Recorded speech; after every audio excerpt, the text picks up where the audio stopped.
Bonjour et bienvenue dans la rubrique podcast de Vision Times. Ce podcast est issu de l'article écrit par Jing Yang. Et si les empereurs chinois avaient inventé les premières maisons de retraite, plonger dans l'histoire méconnue où respecter les anciens était un véritable art de vivre. La fête de Chongyan, célébrée le 9e jour du 9e mois lunaire, rappelle aux Chinois leur devoir de respect envers leurs aînés. Cette piété filiale, pilier de la civilisation chinoise, ne relevait pas seulement de la morale familiale, elle était au cœur d'un véritable système de prise en charge des aînés de la Chine ancienne, sophistiqué et évolutif, dont les mécanismes méritent d'être redécouverts. Imaginez un vieil homme de 80 printemps s'appuyant sur un bâton orné de tourterelles sculptées, franchissant les portes du palais impérial pour assister au conseil. Cette scène, loin d'être anecdotique, illustre l'ingéniosité du système mis en place dès la Chine ancienne pour honorer la vieillesse. À l'époque pré-Qin, la société avait établi une nomenclature précise des âges. À 60 ans, on devenait Qi. À 70 ans, Lao. Et à 80 et 90 ans, Mao. Et les centenaires atteignaient le stade Qi, celui de la retraite paisible. Mais cette classification n'était pas qu'honorifique.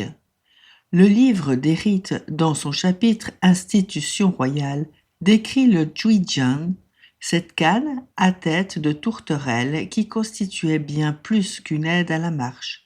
Elle symbolisait un statut social enviable. Dès 50 ans, on pouvait s'en servir chez soi. À 60 ans, elle vous accompagnait dans le village. À 70 ans, elle franchissait avec vous les portes de la capitale. À 80 ans, elle pénétrait la cour royale. Et lorsqu'un nonagénaire détenait un savoir précieux, l'empereur lui-même dépêchait des émissaires à son domicile, chargés de victuailles et de questions. L'administration impériale ne laissait rien au hasard. Des postes officiels comme le grand chancelier ou le responsable des anciens étaient spécifiquement dédiés à la gestion du bien-être des personnes âgées. La dynastie Zhou avait même institué une politique de soins aux malades, créant la fonction de surveillant des maladies. Ce fonctionnaire devait effectuer des visites régulières, dont la fréquence augmentait avec l'âge. Tous les 3 jours chez les septuagénaires occupant une fonction publique, tous les 2 jours pour les octogénaires et quotidiennement pour les nonagénaires.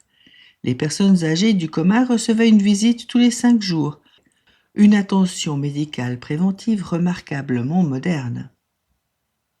La dynastie Qi, malgré sa réputation de dureté légaliste, ne dérogeait pas à cette tradition. Elle la renforça même juridiquement, punissant sévèrement tout manquement à la piété filiale. Mais c'est sous les Han que l'édifice atteignit sa maturité. L'Empire Han promulgua le premier décret sur la prise en charge des anciens de l'histoire chinoise, véritable charte des droits des seniors.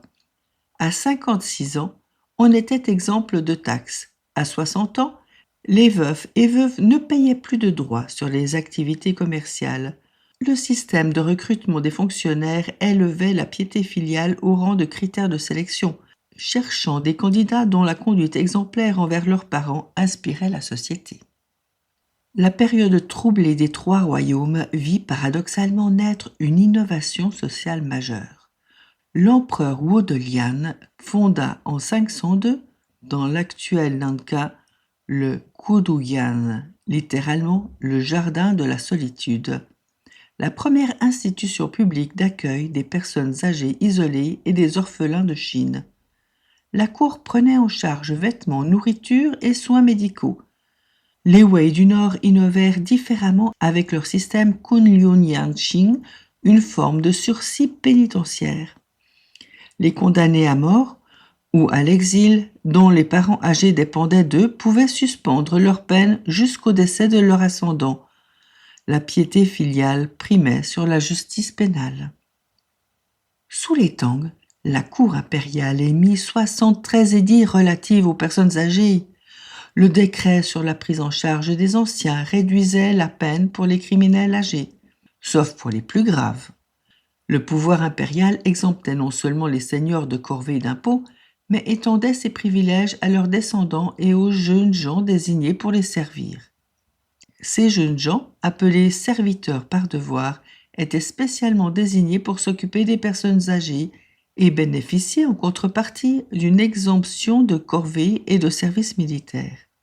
La loi Tang interdisait même aux descendants de voyager loin si leurs parents nécessitaient des soins sous peine de poursuite. L'impératrice Wu Zetian multiplia les établissements. Hospice du Champ de la Compassion, dispensaire du Salut universel accueillaient les délaissés. Les Song systématisèrent l'accueil institutionnel. Après avoir privilégié le modèle familial et un système de récompenses et sanctions, l'empereur Chengzong créa les premiers offices officiels, puis d'autres établissements suivirent. La maison des résidences et de soins, la maison d'assistance et de secours, dispensaire de paix et de secours. Bien que portant des noms différents, il s'agissait toutes d'institutions charitables dédiées à l'accueil des personnes âgées. L'âge d'admission fut abaissé à 50 ans. Fait remarquable, des établissements privés émergèrent spontanément, témoignant de la vitalité du système de prise en charge des aînés dans la Chine ancienne. Les Yuan, dynastie mongole, adoptèrent ces pratiques chinoises. Kubilan Khan, sur les conseils de son ministre chinois, établit la maison d'assistance et de secours dans chaque circuit administratif pour les veufs, les veuves, les orphelins, les personnes seules, âgées, faibles, malades, handicapés et indigents. Les Ming encouragèrent l'adoption privée des anciens isolés, offrant des récompenses aux familles d'accueil. Synthétisant les expériences antérieures, ils inscrivirent dans le Grand Code des Ming l'obligation pour chaque district d'entretenir un Yang Ji Yuan précisant bénéficiaires, modalités et financement. Les Qin excellèrent dans la mise en scène de la révérence envers l'âge.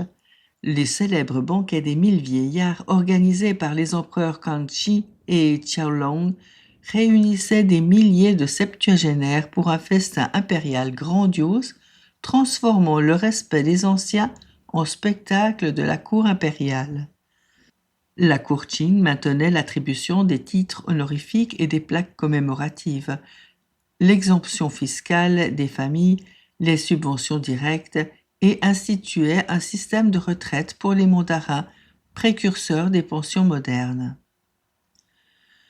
Ce parcours millénaire révèle une constante. En Chine, prendre soin des anciens n'a jamais relevé d'un seul sentiment familial, mais d'une responsabilité collective orchestrée par la cour impériale.